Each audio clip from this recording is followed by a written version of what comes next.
Hello friends, मैं नवीन तिवारी दशम competition classes के ऑनलाइन प्लेटफॉर्म पे अपने प्यारे बच्चों का फिर से एक बार स्वागत करता हूं। हम लोग आज फिर से भूगोल की पोस्टमार्टम क्लास फिर से आज स्टार्ट करेंगे। इस क्लास पे हम लोग पिछली क्लास में देख रहे होंगे, जो पोस्टमार्टम क्लास हम लोग लगातार चल रहा है। मैं पोस्टमार्टम शब्द का प्रयोग कर रहा हूँ, इसका मीन क्या है। मैं एक एक ऑप्शन को एक एक तरीके से क्या करूंगा, वेरीफाइड करूंगा कि ऑप्शन क्यों सही है या ऑप्शन क्यों गलत है, इसका रीजन क्या है, किस बात के लिए क्वेश्चन का आंसर यही हो रहा है। सबसे बड़ा इंपॉर्टेंट चीज ये है, इस चीजों को हम लोग बहुत अच्छी तरीके से जितने भी एसएससी के पिछले एग्जामिनेशन पे 10 साल का कंटेंट हम लोग लेकर आए हैं, इस 10 साल के कंटेंट पर हम लोग पूरी तरीके से एक एक ऑप्शन पर फोकस करेंगे, जिनके माध्यम से मैं एक एक क्वेश्चन के बारे में क्या करूंगा, आपको डिटेल दूंगा। इसी के साथ मैं अपनी क्लास स्टार्ट करता हूं और बहुत अच्छा क्वेश्चन है, पहला ही है कि तुमालापल्ली एक स्थल है, और तुमालापल्ली जो स्थल है ये किस बात के लिए प्रसिद्ध है। ये हमारे आंध्र प्रदेश में पाया गया है, और ये इसलिए पाया गया है क्योंकि यहां पर हमको यूरेनियम का क्या मिला है, एक भंडार मिला है, जिसकी क्षमता लगभग 49,000 टन की चर्चा में आया ये स्थल। और यूरेनियम का एक महत्वपूर्ण एक स्थल खोजा गया भारत के अंदर। आप सब जानते हो यूरेनियम का प्रयोग हम लोग न्यूक्लियर पावर में करते हैं। अगर ये 49,000 टन न्यूक्लियर भारत को प्राप्त होता है, तो भारत अपने पूरे विश्व के अंदर वर्ल्ड पावर देशों में इसकी भी एक गिनती होगी, क्योंकि थोरियम का भंडार आप सब जानते हैं पूरे विश्व के अंदर सबसे ज्यादा भारत के पास है। और अगर उस थोरियम का उपयोग भी हम लोग धीरे धीरे विस्फोटक के रूप में कर रहे हैं, अगर उसको हम रिसर्च कर ले जाते हैं, तो पूरे वर्ल्ड के अंदर सबसे बड़ा न्यूक्लियर पावर देश कौन होगा भैया, भारत होगा। इस बात के लिए ये जो तुमालापल्ली स्थल है, इसी बात के लिए चर्चा में आया। कितने लगभग इसमें टन की चर्चा हुई है, 49,000 टन की इसमें यूरेनियम पाए जाने की क्या है भैया, एक चर्चा की गई है। अगला क्वेश्चन देखते हैं। क्वेश्चन है, इनमें से इसको सुमेलित करना है। सुमेलित करने में ये स्थल के नाम लिखे हुए हैं, और ये किन किन चीजों के लिए प्रसिद्ध है। ये हमारे खनिज है, और ये खनिज यहां पर क्या होते हैं भैया, पाए गए हैं। सबसे पहला हम लोग हजारीबाग की बात करते हैं, ये हमारे झारखंड में स्थित है। इसी तरीके से हम लोग राउरकेला की बात करते हैं, उड़ीसा में स्थित है। झरिया की बात करते हैं, तमिलनाडु में स्थित है। हम लोग इन सब की जब बात करते हैं, तो मैं आपको बताना चाहूंगा कि ये किस बात के लिए ये प्रसिद्ध है, किन किन चीजों के लिए, ये कहां कहां क्या क्या चीजें पाई गई है। सबसे पहले इसका मिलान करना है कि हजीराबाग में क्या स्थित है। हजीराबाग हमारा झारखंड अभ्रक के लिए प्रसिद्ध है। नयवली जो हमारा है, ये भूरा कोयले के लिए प्रसिद्ध है, लिग्नाइट कोयले के लिए। जो हमारा झरिया है, ये हमारा कोयले के लिए यह भी प्रसिद्ध है। भारत देश के अंदर आपको पता होना चाहिए, कोयले की 3 किस्में होती हैं, एक बिटुमिनस कोयला होता है, एक लिग्नाइट कोयला होता है, और एक एंथ्रेसाइट कोयला, बिटुमिनस कोयला और लिग्नाइट कोयला। जो लिग्नाइट लिखा है इसको पीट कोयला, भूरा कोयले के नाम से भी जानते हैं। और जो झरिया है ये कोयले के लिए प्रसिद्ध है। और बचा कौन, राउरकेला उड़ीसा, ये हमारे किसके लिए प्रसिद्ध है, लोहे के लिए प्रसिद्ध है। तो इसका जो आंसर होगा, वो आंसर नंबर कौन होगा भैया हमारा, ये आंसर नंबर इसका सही होगा बी नंबर। कौन सही होगा, बी नंबर। तो समझ जाइएगा, हजारीबाग किसके लिए, अभ्रक के लिए। नयवली किसके लिए, भूरा कोयले के लिए। झरिया प्रॉपर कोयले के लिए। और जो हमारा राउरकेला है, ये हमारे लोहे के लिए क्या है, प्रसिद्ध है। आंसर नंबर कौन सही होगा बेटा, बी नंबर। याद रखिएगा, इन स्थलों में इन चीजों की, इन खनिजों की क्या करी गई है, खोज की गई है। नेक्स्ट क्वेश्चन, भारत में किस क्षेत्र में अत्यधिक असिंचित खेती। बहुत अच्छा क्वेश्चन है। असिंचित मतलब यहाँ पे सिंचाई संसाधन बहुत ही कम है। और मैं आपको बताना चाहूंगा, सिंचाई संसाधन वहीं पर कम होंगे जो चीजें बहुत ऊंचाई पर स्थित होंगी। क्या होंगी, बहुत ज्यादा ऊंचाई पर स्थित होंगी। इनमें से सबसे जितने भी आप देख रहे हो, कोरोमंडल, कैनेरा, गंगा मैदान तो सब लोग जानते हैं, प्रसिद्ध मैदान है। दो आपका क्षेत्र है, उत्तर प्रदेश, बिहार, पश्चिम बंगाल, पंजाब, ये सब के सब इसी क्षेत्र के इलाके हैं। और सब लोग जानते हैं दोआब का इलाका और एक प्रसिद्ध इलाका है। गंगा यमुना इस क्षेत्र से क्या होती, बहती है। इसके बाद जो इसका सही आंसर होगा असिंचित, वो दक्कन का पठार है। एक्चुअली दक्कन का पठार जो थोड़ा सा ऊंचाईदार ऐसे बना हुआ है, यहां पर जो जमीन है वो थोड़ी सी असिंचित कैटेगरी में पाई जाती है। इसी कारण यहां पर सिर्फ जो टोटल दक्कन के क्षेत्र में, जो टोटल क्षेत्र, आपने औरंगजेब का शासनकाल पढ़ा होगा, दक्कन का नाम सुना होगा आप लोगों ने, ठीक ना। तो दक्कन के क्षेत्र में ये जो इलाका था दक्कन का, यहाँ पे मराठाओं ने अपना झंडा फहराया था, ध्यान रखिएगा। बताया जाता है कि यहाँ का लगभग 25% भाग ही क्या है बेटा, सिंचित है। शेष भाग में ऊंचाई होने के कारण पानी के जो स्रोत के संसाधन है वो बहुत ही कम है। सिर्फ इस इलाके का 25% भाग क्या है बेटा, सिंचित है। क्वेश्चन कभी आगे भविष्य में क्वेश्चन घुमा दे कि बताइए कि दक्कन के कितने प्रतिशत भाग पर सिंचित भूमि पाई जाती है, बताएंगे 25%। देखिए हमको ये नहीं याद रखना है कि जो एग्जामिनेशन में आ चुका है, ये इंपॉर्टेंट तो है ही है, लेकिन उसके साथ जो भविष्य में क्या आ सकता है, भविष्य में इसी क्वेश्चन को उठाएगा, ऐसे ही बनाएगा, बस क्वेश्चन का सिस्टम दूसरा होगा। क्या? दक्कन का कितने प्रतिशत भाग सिंचित है? अब यहां क्या रखा है? असिंचित। अब क्या रखेगा? सिंचित। सिंचित कितने प्रतिशत है? 25% है, ध्यान रखिएगा, ठीक ना। अगला क्वेश्चन, भारत में सबसे अधिक ताप विद्युत उत्पन्न करने वाला राज्य इनमें से कौन है? ताप विद्युत उत्पन्न करने वाला राज्य जो है वो इनमें से कौन सा है, इसके बारे में समझते हैं, ध्यान रखिएगा। ताप विद्युत उत्पादन करने का मतलब होता है, हमारे यहाँ देखिएगा जल विद्युत उत्पादन, जल के माध्यम से विद्युत का उत्पादन होता है। हमारे यहाँ भू ताप से विद्युत का उत्पादन होता है। हमारे यहाँ पवन के माध्यम से विद्युत का उत्पादन होता है। और हमारे यहाँ किसके माध्यम से? ताप के माध्यम से, टेम्परेचर के माध्यम से विद्युत का क्या होता है? उत्पादन। आपने नाम सुना भी होगा, अगर आपने नाम सुना होगा, टैगा का नाम सुन रखा होगा आप, सॉरी टैगा कह रहा हूं मैं, ट्रांबे आंबे का नाम सुन रखा होगा आप लोगों ने, ये सब हमारे यहाँ आपने नाम सुना होगा। इसी तरीके से रावत भाटा का नाम सुना होगा आप लोगों ने, तो ये तारापुर का नाम सुना होगा। यहाँ पे हम लोगों ने विद्युत केंद्र, ताप विद्युत केंद्र बना रखे हैं। पूरे इंडिया में मैं बात जब करता हूं तो ताप विद्युत केंद्र की जब मैं बात करता हूं तो ताप विद्युत केंद्र सबसे ज्यादा अगर कहीं पर है तो सबसे ज्यादा कौन है भैया? महाराष्ट्र। कौन है भैया? महाराष्ट्र। आज महाराष्ट्र लगभग आपको बताना चाहूंगा 9,414 मेगावाट बिजली का क्या करता है बेटा? उत्पादन करता है। मतलब 9,414 मेगावाट बिजली का क्या कर रहा है? उत्पादन कर रहा है। अगर मैं दूसरे, देखिए इस ऑप्शन के हिसाब से तो आंसर इसका महाराष्ट्र सही है, आंसर नंबर 20 सही है। बाय चांस पेपर में कभी भविष्य में क्वेश्चन कहते हैं ताप विद्युत का उत्पादन कहां होता है, और ऑप्शन से महाराष्ट्र क्या मिल जाए हमको? गैप मिल जाए। क्या मिल जाए? गैप मिल जाए। अब सर जी हम क्या करेंगे? तो इस ऑप्शन को तो याद रखेंगे, इसमें ऑप्शन में क्या क्या सही है, मैं इसके अलावा ऑप्शन में क्या हो सकता है। तो उसके बाद हमारे यहाँ सबसे ताप विद्युत उत्पादन कहां होता है? यूपी। कहां होता है? उत्तर प्रदेश। फिर कहां होता है हमारे यहाँ? गुजरात। फिर हमारे यहाँ कहां होता है? छत्तीसगढ़ में, सॉरी तमिलनाडु में होता है। ठीक, तो इससे एक नई चीज आ गई कि सबसे ज्यादा ताप विद्युत उत्पादन कहां होता है? महाराष्ट्र। बाई चांस पेपर में महाराष्ट्र ऑप्शन में नहीं मिला तो उत्तर प्रदेश, नहीं मिला तो गुजरात, नहीं मिला तो तमिलनाडु। मतलब इस ऑप्शन के हिसाब से हमारा जो दूसरा ऑप्शन होना चाहिए था वो क्या होना चाहिए? तमिलनाडु। याद रखिएगा, मैंने बताया मैं एक ऑप्शन, जहां जहां जो ऑप्शन लग रहे हैं मोस्ट इंपॉर्टेंट है, इनकी डिटेल चाहिए किस तरीके से। अगर बाई चांस महाराष्ट्र ऑप्शन नहीं तो सर किसको लगा के आए? तो यहां आप तमिलनाडु लगा के आएंगे। बाय चांस अगर तमिलनाडु के बीच में कहीं उत्तर प्रदेश मिल जाए, उत्तर प्रदेश लगा के आएंगे। उत्तर प्रदेश नहीं मिला तो गुजरात लगा के आएंगे, और गुजरात नहीं मिला तो तमिलनाडु लगा के आएंगे। तो याद रखेंगे सबसे टॉप महाराष्ट्र, महाराष्ट्र नहीं उत्तर प्रदेश, उत्तर प्रदेश नहीं तो गुजरात, गुजरात नहीं तो तमिलनाडु। बस यही है पोस्टमार्टम क्लास। आपको एक एक चीज में क्या करना है बेटा? क्लियर करना है, एक एक पॉइंट क्लियर करने हैं। अगले पॉइंट पे, भारत के किस राज्य में चीनी का कटोरा, बहुत अच्छा क्वेश्चन है, शुगर बाउल किसे कहा जाता है? मैं आपको बताना चाहूंगा कि पूरे इंडिया में जो शुगर बाउल है वो सब किसको कहा जाता है? उत्तर प्रदेश को कहा जाता है। किसे कहा जाता है? उत्तर प्रदेश में। लेकिन आपको बताना चाहूंगा यहीं से एक नया क्वेश्चन कि भारत में सबसे ज्यादा चीनी कहां होती है? महाराष्ट्र में होती है। कहां होती है? महाराष्ट्र में होती है। चीनी का उत्पादन सबसे ज्यादा कहां होता है? महाराष्ट्र में। दूसरे नंबर पे आता है उत्तर प्रदेश। कौन आता है? उत्तर प्रदेश।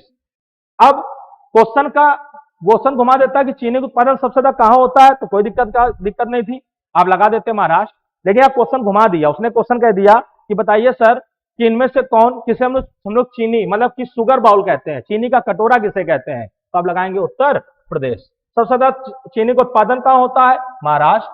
महाराष्ट्र ना मिलता तो उत्तर प्रदेश। नेक्स्ट क्वेश्चन,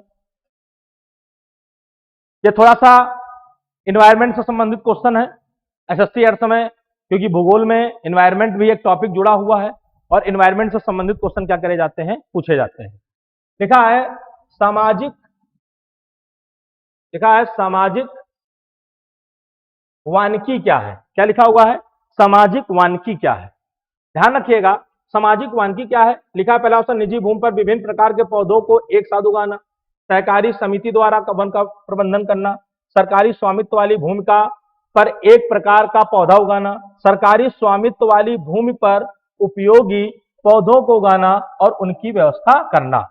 ये सबसे बेस्ट आंसर यही सही है, इसका नंबर डी, कि हमको सरकारी स्वामित्व वाली जितनी जमीन हो, देखा होगा हर राष्ट्र, हर देश, हर राज्य वृक्षारोपण को लेकर बहुत सक्रिय चल रहा है।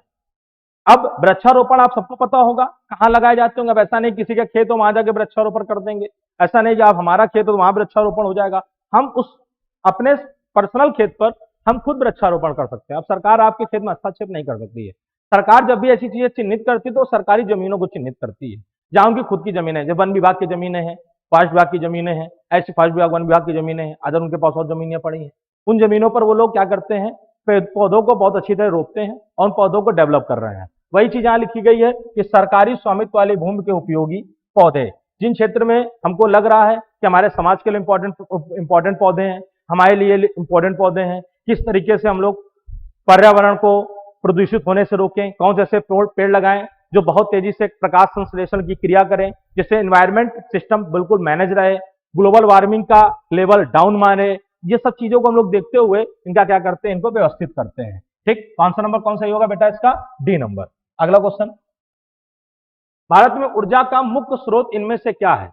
अब क्वेश्चन पूछ दिया गया भारत में सबसे अच्छा स्रोत जो है वो इनमें से सबसे ज्यादा किसके माध्यम से हमारे यहाँ क्या होती है, ऊर्जा का स्रोत होता है। अभी थोड़ी देर पहले मैंने बताया था तापी विद्युत, और मैंने नाम लिया था महाराष्ट्र का। किसका नाम लिया था? तो सबसे पहली चीज ध्यान रखिए, भारत में सबसे ज्यादा जो ऊर्जा होती है वो किसके माध्यम से होती है?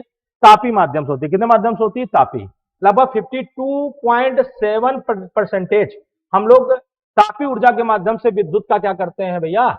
उत्पादन करते हैं। क्या करते हैं? विद्युत का उत्पादन करते हैं। इसके बाद एक ऑप्शन देख रहे हैं जल, जल के माध्यम से 22.7% करते हैं। इसी तरीके से गैस, गैस से हम लोग लगभग, सौर नहीं है बेटा, गैस है, गैस से हम लोग 10.6, कितना भैया? 10.6 का प्रतिशत। और उसके बाद आणविक, आणविक के माध्यम से 3.5% का हम लोग क्या करते हैं भैया? विद्युत का उत्पादन करते हैं। तो आप देख रहे होंगे कि इसमें से सबसे बेस्ट आंसर क्या दिख रहा है कि सबसे ज्यादा हम लोग किसके माध्यम से? तापी, तापी के माध्यम कितना? 52.7। ऑप्शन में नहीं मिला तो जल विद्युत 22.7, नहीं मिला तो गैस 10.6, और नहीं मिला तो आणविक, क्या भैया? 3.5। तो याद रखिएगा कि इसका जो बेस्ट आंसर है वो कौन है भैया? B number. कौन है? बी। बी नाम होता ऑप्शन में तो जल, जल ऑप्शन में होता तो गैस, गैस ना होता तो आणविक। अगला क्वेश्चन, मध्य प्रदेश विशालतम उत्पादन है। ये जो चार ऑप्शन देख रहे हैं, मध्य प्रदेश में सबसे ज्यादा किसका उत्पादन होता है? एक एग्रीकल्चर एक चैप्टर होता है किसमें भैया? भूगोल में। उसमें हम लोग पढ़ाते हैं सबसे ज्यादा मक्का कहाँ होता है, सबसे ज्यादा सोयाबीन कहाँ होती है, सबसे ज्यादा तिलहन कहाँ होता है, दलहन सबसे ज्यादा कहाँ होता है, सबसे ज्यादा हमारे यहाँ गेहूं सबसे ज्यादा कहाँ होता है, हमारे यहाँ चावल सबसे ज्यादा कहाँ होता है, इन सबका उत्पादन सबसे ज्यादा कहाँ होता है। इसमें क्वेश्चन में उसने पूछा कि जो मध्य प्रदेश हमारे यहाँ का स्टेट है, राज्य है, वो इनमें से किस चीज के लिए सबसे ज्यादा उत्पादनकर्ता के रूप में क्या किया जाता है, माना जाता है। मैं आपको बताना चाहूंगा कि मध्य प्रदेश सबसे ज्यादा उत्पादन अगर किसी चीज का करता है तो किस चीज का करता है? दालों का उत्पादन करता है। कितना करता है भैया? दालों का उत्पादन करता है। दालों के उत्पादन के बारे में हम बताना चाहेंगे कि मध्य प्रदेश एक ऐसा राज्य है जो टोटल भारत के कुल उत्पादन का लगभग 16% अकेले दाल का उत्पादन कहाँ होता है भैया? मध्य प्रदेश में होता है। कहाँ होता है? मध्य प्रदेश में। तो कोई पूछे कि दालों का उत्पादन सबसे ज्यादा कहाँ होता है तो आप बताएंगे मध्य प्रदेश में होता है। कितने प्रतिशत होता है? 16% होता है। नेक्स्ट क्वेश्चन भैया, अपना इंडियन एयरफोर्स का बैच, ये अपने पास दो बैच हैं, एक 8:30 से 11:30, एक 4 से 7। 4 से 7 का बैच अभी न्यू एकदम हम लोग स्टार्ट करने जा रहे हैं। ये आपको रक्षाबंधन के बाद हम लोग स्टार्ट इसको करेंगे। मॉर्निंग का एक और बैच चल रहा है, उस बैच की टाइमिंग है 10:30 से 1:30 का बैच। इंडियन एयरफोर्स के जितने भी ऐसे छात्र जो सक्षम कंपटीशन क्लासेस के ऑफलाइन क्लास से जुड़ना चाहते हैं वो इंडियन एयरफोर्स में आएंगे और इस बैच को क्या करें? ज्वाइन करें आके। अभी लेटेस्ट में जितने भी सिलेक्शन होते हैं अपने यहाँ से, मैं बच्चों के बीच में उनको बुलाता हूँ और उन बच्चों से मिलवाता रहता हूँ, जिससे वो जितनी भी इंटरनल डिफेंस संबंधी जानकारियां हैं, उनके विभाग संबंधी जानकारियां हैं, वो बच्चों से आके डिस्कशन करते हैं और हर चीज के बारे में क्या करते हैं? आपको बताते हैं। ठीक, इसी के साथ अगला क्वेश्चन बहुत अच्छा क्वेश्चन है। रिहंद बांध, क्या लिखा हुआ है? रिहंद बांध परियोजना से किस राज्य की सिंचाई होती है? तो बेटा रिहंद बांध जो परियोजना है, मैं आपको बताना चाहूंगा, ये आपने नाम सुना होगा अपने यहाँ, सोनभद्र का नाम सुन रखा होगा। इसका नाम सुन रखा होगा? सोनभद्र। और सोनभद्र से याद आ गया होगा कि सोनभद्र कहाँ हुआ? बिहार, सॉरी पहले उत्तर प्रदेश। और उत्तर प्रदेश के साथ साथ ये भैया ध्यान रखेगा बिहार बॉर्डर को भी टच करता है। तो दो राज्य से सबसे ज्यादा लाभान्वित होते हैं, एक राज्य का नाम क्या है? उत्तर प्रदेश, और दूसरे राज्य का नाम क्या है? सोनभद्र। क्या नाम भैया है? सोनभद्र। तो सबसे पहली चीज आप लोग ध्यान रखेंगे कि आंसर कौन सही होगा? तो एक होगा भैया, कौन भैया? उत्तर प्रदेश। दूसरा ऑप्शन क्या सही होगा भैया हमारा? बिहार। कौन सही होगा भैया? बिहार। तो आंसर नंबर कौन सही होगा? C number. कौन सही होगा बेटा? C number. तो डिस्टेंस अकॉर्डिंग इसका आंसर जो सही होगा वो गुजरात होगा। क्या होगा? गुजरात। तो इसका मतलब समझ जाइएगा, दीव जो है गुजरात से 211 किलोमीटर। गुजरात ऑप्शन में नहीं होता तो लगा के आते दमन।